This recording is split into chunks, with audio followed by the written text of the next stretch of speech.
Hello and good evening सभी students को। आप सभी का हमारे ईटी एकेडमी के प्लेटफॉर्म पे स्वागत है। जैसे कि आप सभी लोग थंबनेल देख रहे हैं, थंबनेल में जो आपका टॉपिक है कि ओल्ड एज डिपेंडेंसी फेज के लिए कोरियाई शिक्षा से सबक, ये जो टॉपिक है जब इसके विषय में आप पढ़ लीजिएगा, जो अभी हम क्लास लेने वाले हैं इसके विषय में, उसको पढ़ने के बाद आपके पास क्या आएगा, कॉन्सेप्ट आ जाएगा। क्योंकि अभी हालिया में हमने देखा है कि बीपीएससी ने एक नोटिफिकेशन जारी किया है जिसमें ये प्रावधान किया गया है कि मेंस पेपर में अब 300 मार्क्स का निबंध भी आ गया है। तो अब इस निबंध से टैकल करने के लिए, इस निबंध के लिए कंटेंट एकत्रित करने के लिए हमें डिफरेंट सोर्स का भी सहारा लेना होगा और ये कोई हम रट के तो पास नहीं कर सकते हैं।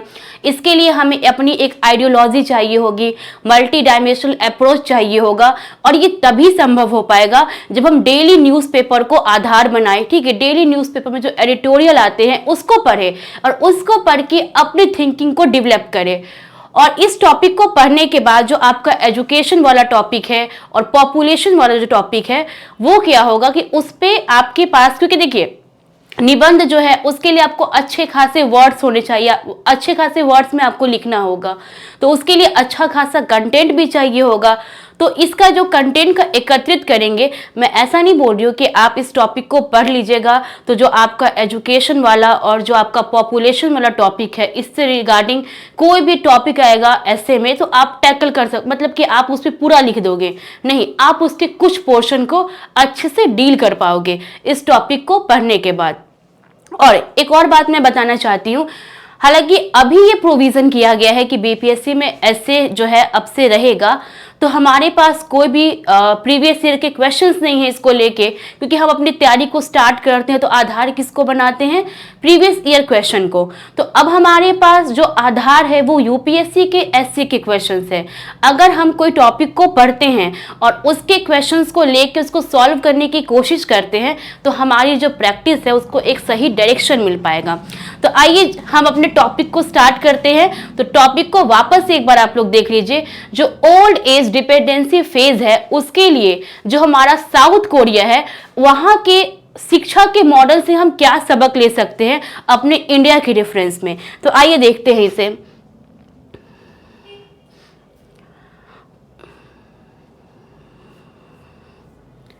कुछ टर्म्स जो है इसमें थोड़ा इंग्लिश में भी यूज होंगे, ठीक है, वो नॉर्मल इंग्लिश यूज है, ठीक है। तो इससे क्या होगा कि चूंकि ये जो एडिटोरियल है वो द हिंदू से लिया गया है तो क्या है कि थोड़ा सा हिंदी भी है इंग्लिश भी है, तो मतलब बाइलिंगुअल ये क्लासेस है, मतलब इसके जो टॉपिक के बारे में आपको बताया गया है वो बाइलिंगुअल है। तो देखते हैं।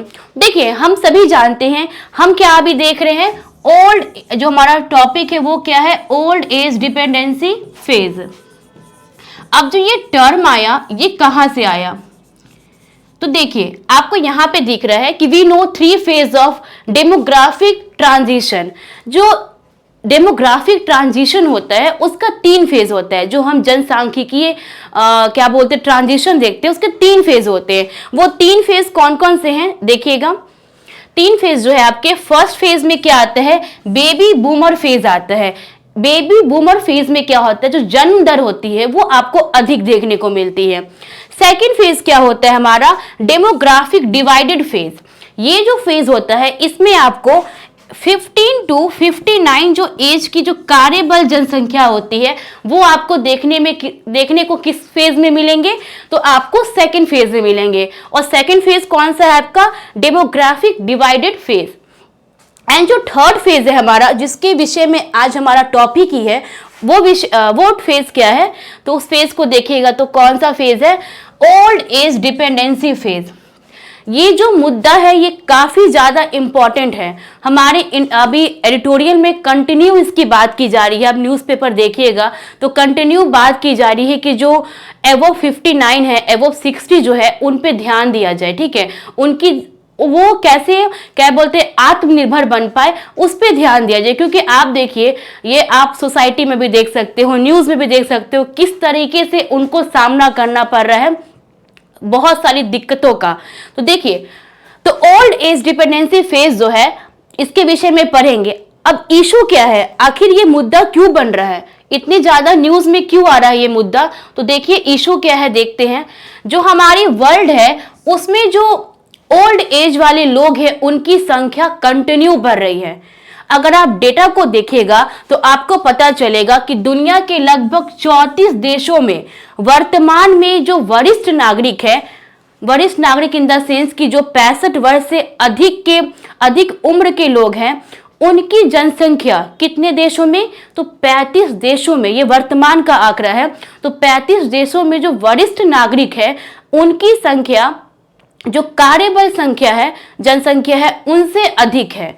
और ये अनुमान लगाया जा रहा है कि 2050 तक, कब तक, तो 2050 तक ये जो संख्या है, ऐसी संख्या 90 देश में हो जाएगी। मतलब कि जो कंडीशन अभी लगभग 32 देशों में है कि वरिष्ठ नागरिकों की संख्या जो सेकंड फेज वाली जो जनसंख्या है उनसे अधिक है। तो ये ऐसा अनुमान लगाया जा रहा है कि वर्ष 2015 तक ये जो देखने को मिल रहा है हमें कार्यबल जनसंख्या की कमी, ठीक है, वो 50 देशों में आपको लगभग मिलेगी, 90 देशों में देखने को मिलेगी। ठीक है, अब देखिए, अब मन में एक क्वेश्चन आ रहा है कि ये टॉपिक, क्या इंपॉर्टेंस है इस टॉपिक की, हम लोग क्यों पढ़ने जा रहे हैं। ओल्ड एज डिपेंडेंसी जो मॉडल है, मतलब जो फेज है, उसके लिए कोरियाई मॉडल को पढ़ने क्यों जा रहे हैं, क्या इसकी नीड है। तो यूपीएससी में क्या बोलते हैं, इसके पीवाईक्यू को देखिएगा, यूपीएससी के ऐसे को तो आपको देखने को मिलेगा कि उसमें पूछा हुआ क्वेश्चन है। देखिए क्या क्वेश्चन पूछा था कि राष्ट्र के भाग्य का जो स्वरूप होता है, राष्ट्र के भाग्य का स्वरूप निर्माण उसकी कक्षा में होता है। अब देखिए, हमारा जो राष्ट्र है उसके विकास का स्वरूप कैसा होगा, उसका स्ट्रक्चर कैसा होगा, ये डिसाइड कहाँ होता है, तो क्लासरूम डिसाइड करता है ये। और क्लासरूम का मतलब ये नहीं है कि जो हम स्कूल जाते हैं, कोचिंग जाते हैं, बस उसको क्लासरूम बोलते हैं। ठीक है, तो ये क्या है, तो क्या क्लासरूम जो है वो डिसाइड करता है। तो अभी जब आप इस टॉपिक को पढ़ लीजिएगा ना, तो आप देखिएगा, आप बोलेगा, आप खुद ये रियलाइज कीजिएगा कि ये जो टॉपिक है, हाँ, इसको पढ़ने के बाद जो ये टॉपिक है, इसके कम से कम तो हम 3-4 पैराग्राफ को लिख सकते हैं। और बूंद बूंद से ही सागर भरता है। अगर हम कुछ कुछ को ही कलेक्ट करें तभी हम ऐसे लिखने के लिए कैपेबल होंगे। नेक्स्ट क्या था, ऐसे तो बहुत सारी इससे रिगार्डिंग है, लेकिन मैं कुछ को ही लेके आई हूं। सेकंड क्या था कि स्वीकारोक्ति का साहस एवं सुधार करने की निष्ठा सफलता, क्या है, सफलता के 2 मूल मंत्र हैं।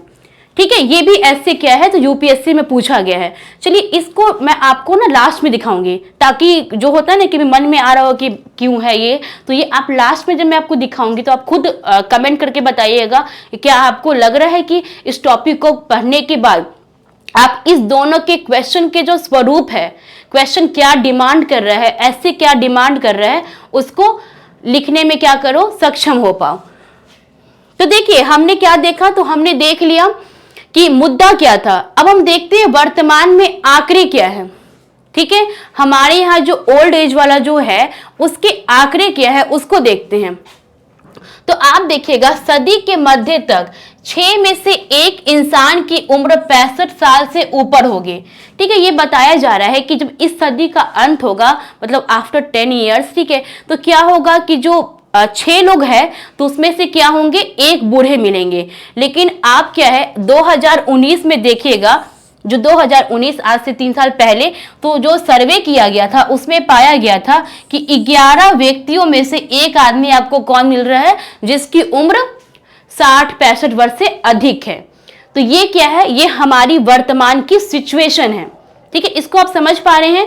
ये आपको बता रहा है कि आप जो ये टॉपिक पढ़ने जा रहे हो तो क्यों पढ़ने जा रहे हो, इसकी जो रेलिवेंस है वो क्या है। ठीक है, प्रासंगिकता क्या है इस टॉपिक को पढ़ने की। अब देखिए, जो हमने टॉपिक में देखा दक्षिण कोरिया से सबक लेना चाहिए, तो सबसे पहले आप कहीं से किसी मॉडल को अपनाने की सोच रहे हो तो उस देश के, उस जगह के सिचुएशन के बारे में आपको जानकारी होनी चाहिए। तब क्या करोगे कि आप समझ पाओगे कि हम जो इस मॉडल को अपना रहे हैं तो क्यों अपना रहे हैं। तो देखते हैं दक्षिण कोरिया की कहानी क्या है। तो ये जो है, यह देश, कौन सा देश, दक्षिण कोरिया का जो देश है वो एशिया के प्रमुख अर्थव्यवस्थाओं में से एक है। ठीक है, जो हमारी जो मेजर इकोनॉमिक्स है, ठीक है, उसमें से एक माना जाते हैं कौन, तो दक्षिण कोरिया।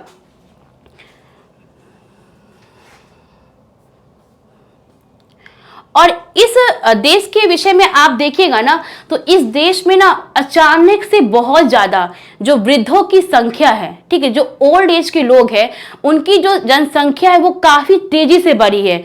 और ये इसलिए हो पाया है क्योंकि यहाँ पे जो जन्म दर है, जो प्रजनन दर है, उसकी जो संख्या है वो बहुत ज्यादा कम हो गई है। अब कितनी कम हो गई है यहाँ पे अब आपको दिखाती हूँ मैं। ये जो जन्म दर में गिरावट है, ये 2020 में देखने को पहली बार मिला, जब इनकी जनसंख्या में, इनकी प्रजनन दर में प्रति महिला 0.84 जन्म दर पर आ गई है। मतलब यहाँ पे जो जन्म दर है वो बहुत ही ज्यादा कम हो गई है। तो ये सारे डेटा को भी क्या करना है, आपको अप्लाई करना है। और ये दुनिया में सबसे कम है यहाँ पे प्रजनन दर। अब देखिए, मन में एक क्वेश्चन आ रहा होगा कि यहाँ पर वृद्धों की संख्या इतनी है, जन्म दर कम है, फिर भी ये एशियाई के एक बड़े अर्थव्यवस्था के रूप में है, तो आखिर ऐसा क्यों? देखिए यहाँ पे लिखा हुआ है ना कि अधिक वृद्ध जनसंख्या होने के बावजूद दक्षिण कोरिया अपनी आर्थिक समृद्धि और राष्ट्रीय सुरक्षा, देखिए आर्थिक समृद्धि तो कर ही रहा है और साथ में राष्ट्रीय सुरक्षा को भी बनाए हुए है। कौन? तो दक्षिण कोरिया। आखिर ये ऐसा क्यों कर पा रहा है, इसको देखेंगे। क्वेश्चन मन में अराइज हो रहा है कि दक्षिण कोरिया जो है वो अपनी बढ़ती हुई आबादी को, किसको? तो अपनी बढ़ती आबादी से कैसे निपटता है कि वो अपनी क्या बोलते, राष्ट्रीय सुरक्षा को भी कायम किए हुए हैं और अपनी अर्थव्यवस्था को भी सही से मेंटेन किए हुए हैं।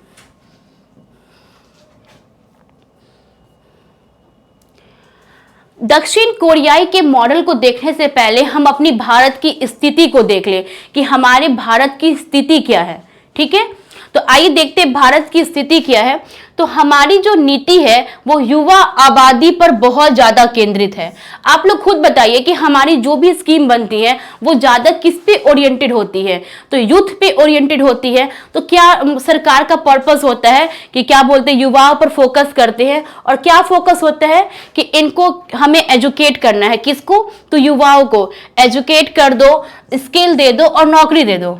ठीक है, तो यहाँ की जो भी स्कीम्स होती है, maximum schemes, not all schemes, maximum जो स्कीम्स होती है वो किस पे ओरिएंटेड होती है, किस पे फोकस होती है? तो युवाओं पर फोकस होती है। यहाँ मतलब पर्पस होता है कि इन्हें हमें शिक्षित करना है, कौशल देना है और साथ में क्या करना है, नौकरी दे दो। तो ठीक है, तो हमारा बस इतना ही, मतलब लगभग इतना ही मोटो रहता है। अब देखिए आगे क्या कह रहा है। हम अभी क्या देख रहे हैं, तो भारत की कंडीशन देख रहे हैं। ठीक है, 1990 तक भारत द्वारा वृद्ध व्यक्तियों के लिए एक नीति का अनावरण करने के बावजूद भी हम अभी भी बढ़ती उम्र की आबादी की समस्या का ठीक से समाधान नहीं कर पाए हैं। 1990 में इनिशिएट लिया गया था, किनके लिए? वृद्धों के लिए। लेकिन अभी देखिएगा, अभी का आंकड़ा देखिएगा तो आपको पता चलेगा, आप रियलाइज कीजिएगा कि कोई भी हम जो है उनके लिए कुछ समाधान नहीं कर पाए हैं। और ये अपने आप में बहुत बड़ा मुद्दा है, इस चीज को नेग्लेक्ट किया जाता है। ठीक है, हमारे यहाँ पे जो है ज्यादा जो भौतिक अवसंरचना होती है, भौतिक विकास होता है, उस पर ध्यान दिया जाता है। अब ये जो बातें हो रही है तो इसके लिए हमें कुछ प्रूफ भी तो देना होगा ना एग्जामिनर को, या फिर कहीं भी इंटरव्यू हो गया, कहीं पे भी आपसे पूछा जा रहा है तो आपके पास प्रूफ होना चाहिए। तो देखिए, according to the national statistical office, NSO जो है उसकी जो एल्डरली इन इंडिया रिपोर्ट आई थी। ठीक है, किसके? According to the national statistical office elderly in India 2021 की रिपोर्ट के अनुसार इन्होंने, NSO ने अपना रिपोर्ट निकाला था और उसमें उन्होंने क्या सर्वे करके बताया कि भारत की जो 60 से अधिक उम्र के आबादी के लोग हैं वो 2021 में 138 मिलियन से 2031 में 194 मिलियन तक पहुंच जाएंगे। अब देखिए, हमारे इंडिया में हमारे PM वर्ल्ड के प्लेटफॉर्म पे जाके बोलते हैं कि हमें गर्व है, ठीक है, कि हमारे पास क्या है, जनसांख्यिकीय लाभांश है। तो उसका यूज हम कब कर पाएंगे? ठीक है, जब हम अपनी जनसंख्या को स्किल करेंगे, आप देखिए ना यहाँ पे 2021 में जो वृद्ध हैं, जो ओल्ड एज के लोग हैं, उनकी संख्या कितनी है? 138 मिलियन, जो कि 2031 में कहां तक पहुंचने वाली है? 194 मिलियन तक। तो हमें सोचना होगा ना इस जनसंख्या के बारे में, हम इसको ऐसे ही तो नहीं छोड़ देंगे, ठीक है। इन्हें खुद बहुत प्रॉब्लम फेस करना पड़ता है और राष्ट्र के विकास में क्या होते हैं तो बाधा भी उत्पन्न होती है, क्योंकि ये क्या होते हैं, ये डिपेंड होते हैं किस पे? जो 15 टू 59 वर्ष के लोग हैं उनके सापेक्ष जो है वो ओल्ड एज डिपेंडेंसी फेज के जो लोग होते हैं वो डिपेंड होते हैं। इस डिपेंडेंसी को कम करने के लिए और इस आंकड़े को मद्देनजर रखते हुए हमें क्या करना चाहिए? हमें इस विषय पर ध्यान देने की आवश्यकता है। लगभग 41% की वृद्धि होने का अनुमान है। कब से कब तक? बस ये 10 साल में, एक दशक खत्म 2021 से 31 तक पहुंचते पहुंचते 41% की वृद्धि हो जाएगी। किसमें? तो ओल्ड एज वाले लोगों में। वृद्धावस्था निर्भरता अनुपात जो है 2031 तक 20% से अधिक होने का अनुमान है। ये जो वृद्धावस्था निर्भरता का मतलब है, इसका मतलब यही है कि ये लोग जो है 15 से 59 वर्ष के जो लोग हैं, जिसको कार्यबल आबादी कहते हैं, उन पे क्या हो जाएंगे? डिपेंड हो जाएंगे और ये 20% की वृद्धि से बढ़ सकता है, ऐसा अनुमान लगाया जा रहा है। अब देखिए, हमने स्थिति को तो देख लिया, भारत में क्या स्थिति है। अब देखते हैं समस्याएं क्या है, ठीक है। अब देखिए भारत की समग्र समस्या क्या है। तो LASI जो है उन्होंने रिपोर्ट निकाली थी। अब ये LASI क्या है? तो लॉन्गिट्यूडनल एजिंग स्टडी इंडिया 2021। इसने अपनी रिपोर्ट निकाली और उस रिपोर्ट में बताया कुछ आंकड़ों को। तो इसको देख के आपको पता चलेगा कि भारत में एक्चुअल प्रॉब्लम कहां पर आ रही है, क्यों हम चूक जा रहे हैं। जो हमारी जो 60 एवं जो कार्यबल शक्ति है उनको प्लेटफॉर्म ना देने पे, या फिर उनको क्या राष्ट्र के विकास में सहयोग की भूमिका से क्यों मतलब कि शामिल नहीं कर पा रहे हैं। तो ये आपको देखने को मिलेगा किसकी रिपोर्ट के अकॉर्डिंग? तो LASI। यहाँ पे आपको रीजन पता चलेगा। और एक ऑफिसर, एक ब्यूरोक्रेट्स का क्या कर्तव्य होता है कि वो जो है प्रॉब्लम को सॉल्व करे, बिन मांगे हमें क्या करना है? समाधान देना है। तो इससे क्या होता है? हमारा कॉपी काफी अट्रैक्टिव लगता है। तो जो LASI है वो अपनी रिपोर्ट में क्या बताता है कि 45 से जो 59 वर्ष की आयु के लगभग 62% लोग जो है वो किसमें क्या कर रहे हैं? तो काम कर रहे हैं। कितने एज के लोग? तो 45 से 59 वर्ष के लोग।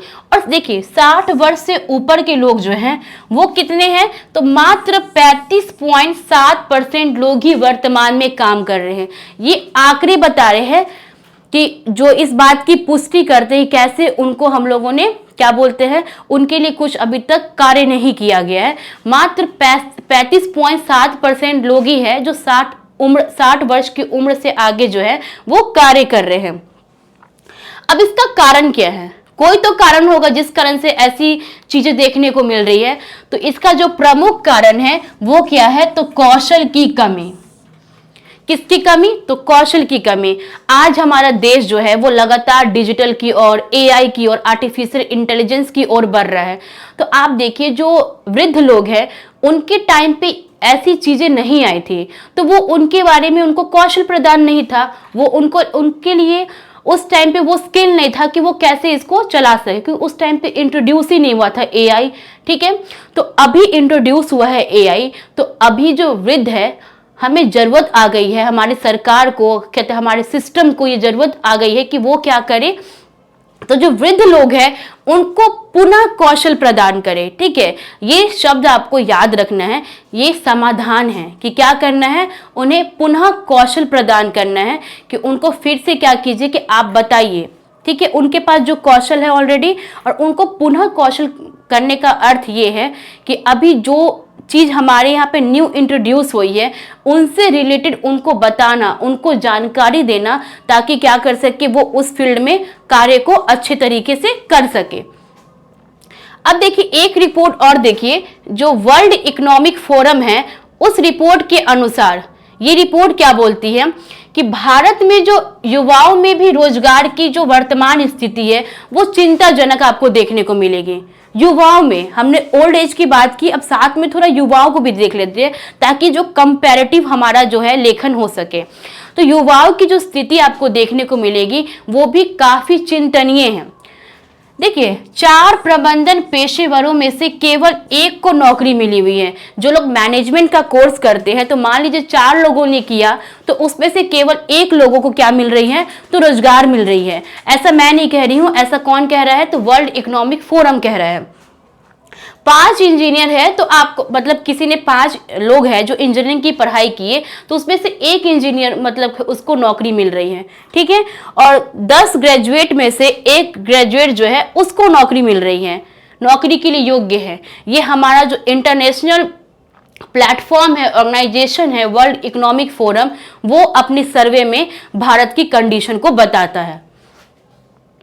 एक और रिपोर्ट निकली थी, ठीक है, इस चीज को देखिए, यूथ इन इंडिया 2022 रिपोर्ट, ठीक है, युवाओं पे रिपोर्ट निकाली गई थी। तो इसमें हम 2 चीज को मेनली फोकस करेंगे, एक हमारा ओवरऑल इंडिया, और चूंकि हम बीपीएससी की प्रिपरेशन कर रहे हैं इसलिए बिहार के स्टेट का डिफरेंस देखेंगे। देखिए, 2021 में जो यूथ की पॉपुलेशन है वो 28.8% है बिहार में, जो कि 2031 में घटकर 27.7% हो जाएगी, जो वापस से 2036 में घटकर कितनी हो जाएगी, तो 25.5%। यहां पर देखिए, ये बार बार सारी रिपोर्ट आपको ये बता रहा है कि आपकी कंट्री में, आपकी स्टेट में जो वृद्ध लोग हैं, जो ओल्ड एज के लोग हैं, जो हमारा 3rd फेज है, ठीक है, उसकी जो पॉपुलेशन है वो इंक्रीज होने वाली है। इंडिया का भी सेम कंडीशन आपको देखने को मिलेगा। इंडिया में 2021 में आपको 27.2% यूथ है, ठीक है, 2031 में 24.1% हो जाएगा और 2036 में 22.7% हो जाएगा। तो ये सारे क्या है, तो आंकड़े हैं जो हमारे जो मुद्दा है उसको पुष्टि कर रहे हैं। अब जो हमारा थंबनेल था कि हमें जो है ओल्ड एज डिपेंडेंसी के लिए, ठीक है, उस फेज के लोगों के लिए क्या करना है, दक्षिण कोरियाई मॉडल से सबक लेना चाहिए। तो आखिर है क्या, तो देखिए, दक्षिण कोरियाई का जो मॉडल है वो क्या है, तो देखिएगा, दक्षिण कोरियाई सरकार जो है उच्च और आजीवन शिक्षा के लिए अतिरिक्त 11.2 ट्रिलियन मतलब कि लगभग 75,400 करोड़ रुपया आवंटित करती है। देखिए, ये लोग बजट में तो शिक्षा के व्यय के लिए प्रावधान करते हैं, ठीक है, लेकिन उसके अतिरिक्त यहाँ पे आपको टर्म देखना है, कीवर्ड क्या है, उच्च शिक्षा और आजीवन शिक्षा। आजीवन इन द सेंस कि जब तक आप जीवित हो तब तक आपको शिक्षा दी जाएगी। तो उसके लिए लोग कितना ज्यादा अमाउंट खर्च करते हैं, तो 11.2 ट्रिलियन रुपए खर्च करते हैं शिक्षा के बजट में, जो पैसे का आवंटित किया गया है उसके अतिरिक्त। तो ये 2 चीज पे क्या करना है, ध्यान देना है, एक आजीवन, एक उच्च शिक्षा। नेक्स्ट क्या है, और क्या है इनका मॉडल देखते हैं हम। स्कूली शिक्षा के लिए बजट से 3.2 खरब रुपए निकाले जाते हैं।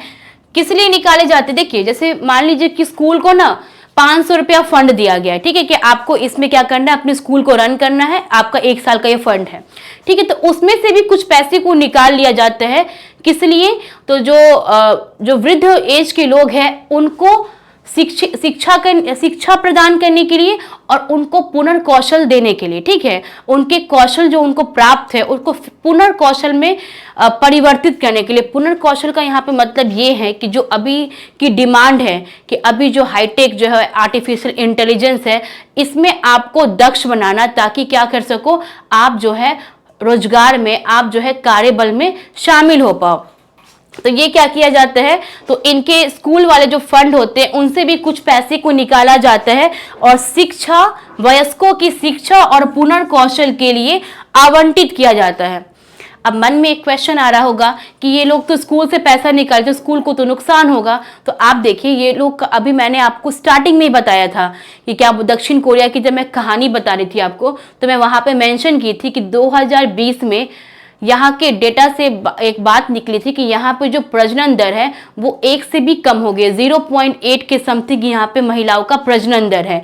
तो क्या बोलते हैं, जब प्रजनन दर में ही गिरावट है तो क्या होंगे, प्राथमिक विद्यालय में उतना भीड़ भाड़ नहीं होगी।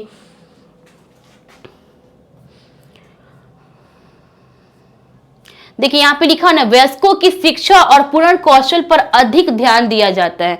यही सब रीजन है कि दक्षिण कोरिया जो है वहां की राष्ट्रीय सुरक्षा और वो इतना विकसित अर्थव्यवस्था के रूप में आपको देखने को मिलता है। अब देखिए, एक क्वेश्चन मन में अराइज होना चाहिए, नहीं हो रहा है फिर भी होना चाहिए, ठीक है। देखिए क्वेश्चन क्या अराइज हो सकता है कि क्या भारत भी ऐसा कर सकता है। मतलब यहाँ पे क्वेश्चन ये आ रहा है कि जो मॉडल दक्षिण कोरिया में है, ठीक है, क्या उस मॉडल को, सेम मॉडल को भारत में अपनाया जा सकता है। तो देखिए क्या कहा जा रहा है इस पे, हमारी राजनीतिक संरचना के कारण नीति निर्माताओं के लिए एक कठिन विकल्प है। हमारी चूंकि जो पॉलिटिकल स्ट्रक्चर है वो इतनी ज्यादा, मतलब उसका संरचना ऐसा है कि जो यहाँ के जो नीति निर्माता हैं उनके लिए ऐसे सेम मॉडल को भारत में अपनाना क्या हो जाता है, तो मुश्किल हो जाता है।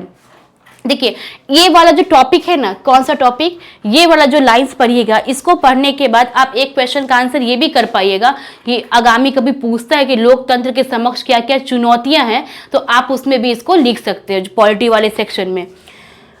दूसरा क्या है, दूसरा क्या समस्या है, तो देखिएगा कैसे नीति निर्माताओं के लिए कठिन हो जाता है। तो हमारे यहाँ आपको देखने को मिलेगा कि अधिकांश संसाधन जो है वो भौतिक बुनियादी ढांचे के निर्माण पर केंद्रित है। हमारे रिसोर्सेज का ना सही तरीके से इस्तेमाल नहीं हो पा रहा है, ठीक है। हम जो ह्यूमन है वो सबसे मेन रिसोर्सेज हैं, ठीक है। लेकिन यहाँ पर देखिए आप कि यहाँ पे जो अधिकांश रिसोर्सेज है वो किस में इस्तेमाल किए जा रहे हैं, तो भौतिक बुनियादी ढांचे के निर्माण में, जैसे क्या, सड़क बनवाना, पुल बनवाना। अब ये क्यों हो रहा है, तो ये इसलिए हो रहा है ताकि चुनाव के समय ये अपनी उपलब्धियों को लोगों के सामने गिनवा सके कि देखिए हमने आपके लिए क्या क्या किया है, ठीक है। तो इसलिए ये जो है एक कारण बन रहा है, किस लिए, कि भारत जो है वो सेम मॉडल को अपना नहीं सकता है। ये बताया जा रहा है लेखक के द्वारा कि ऐसा समस्या आपको देखने को इंडिया में मिलेगा।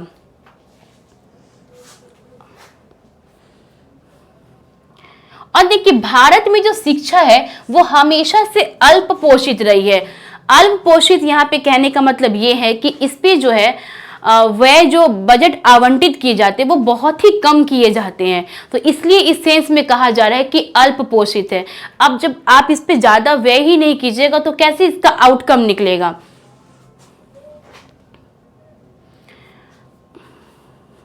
आप देखिएगा कि केंद्र और राज्य सरकार जो है वो दोनों मिलकर शिक्षा पर अपने जीडीपी का कितना परसेंट खर्च करती है, तो मात्र 4%, मतलब लगभग 4% के अराउंड में राज्य सरकार और केंद्र सरकार दोनों अपने जीडीपी का खर्च करती है। वर्तमान आंकड़े पर दिया गया, वर्तमान की स्थिति को बता रहा है, ठीक है। अब लास्ट में देखिए, लास्ट में बस इस क्वेश्चन के साथ मैं ये क्लास को खत्म करूंगी, ठीक है। लेकिन देखिए यहां पर हमने क्या देखा, दक्षिण कोरिया के मॉडल को देखा, किस लिए, तो हमारे यहाँ जो 2031 तक जो 41% वृद्धों की संख्या में वृद्धि होने का अनुमान लगाया जा रहा है, उसको कैसे हम रिसोर्स के रूप में यूज करें ताकि राष्ट्र का विकास में वो अपना योगदान दे सके। और जो एक सामाजिक समस्या होती है कि उनको बर्डन मान लिया जाता है किस पे, तो 15 से जो 59 वर्ष के लोग हैं उन पे। तब देखते जगह जगह पे वृद्धा आश्रम खुले हुए हैं,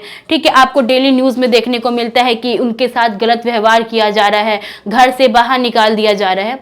तो उनको रिसोर्स में तब्दील करने के लिए, ठीक है, इस मॉडल को क्या कर सकते हैं, हम लोग अपना सकते हैं। किस मॉडल को, तो दक्षिण कोरिया के मॉडल को, ठीक है। बस इसमें जो समस्या है वो समस्या मैं आपको लास्ट में यहाँ पे बता दी हूँ, ठीक है। अगर इस समस्या का निपटान हम कर ले तो हम क्या कर सकते हैं, जो हम आगामी वर्षों में जो समस्या आने वाली है उस समस्या से निदान पा सकते हैं, निदान पाने में कोशिश कर सकते हैं। देखिए लास्ट में एक क्वेश्चन के साथ कि यदि शिक्षा के लिए धन की कमी है तो भारत में पुनर्कौशल के लिए धन कहाँ से मुहैया करवाया जाएगा। अब धन ही नहीं है तो आप कैसे पुनर्कौशल कर सकोगे लोगों का।